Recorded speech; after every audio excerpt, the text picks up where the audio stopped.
Hi friends, మేము వకులమాత ఆలయానికి వచ్చాము. ఇది తిరుపతిలో ఉంది. ఇక్కడ స్థల పురాణం ఏమిటంటే, కలియుగ విష్ణు అవతారంగా భావించబడుతున్న వెంకటేశ్వరుని పెంచి పోషించిన తల్లి వకులమాత. ఈమె యశోద అవతారంగా చెప్పబడుతుంది. పొత్తుల నుంచి శ్రీకృష్ణుని పెంచి పోషించిన మాతృమూర్తి యశోదాదేవి. కంసుడు వధ తర్వాత శ్రీకృష్ణుడు తల్లిదండ్రులైన దేవకి వసుదేవుల దగ్గరకు వెళ్తాడు. అక్కడే వివాహ కార్యక్రమాలు జరుగుతాయి.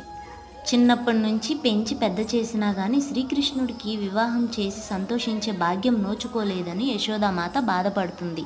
తన మనస్సు తెలుసుకున్న శ్రీకృష్ణుడు నన్ను పెంచి పెద్ద చేసినందుకు కలియుగంలో స్వయంగా నీవే నాకు వివాహాన్ని చేసే భాగ్యాన్ని కలిగిస్తున్నానని వరం ఇచ్చాడు. శ్రీకృష్ణుడు ఇచ్చిన వరంతో కలియుగంలో యశోదాదేవి వకులమాతల స్వామివారిని ఆలనా పాలనా చూసి పద్మావతి దేవిని ఇచ్చి స్వయంగా వివాహం చేసింది. అలా యశోదాదేవి కలియుగంలో వకులమాతలా మారి తన కోరికను నెరవేర్చుకుంది. Subscribe for more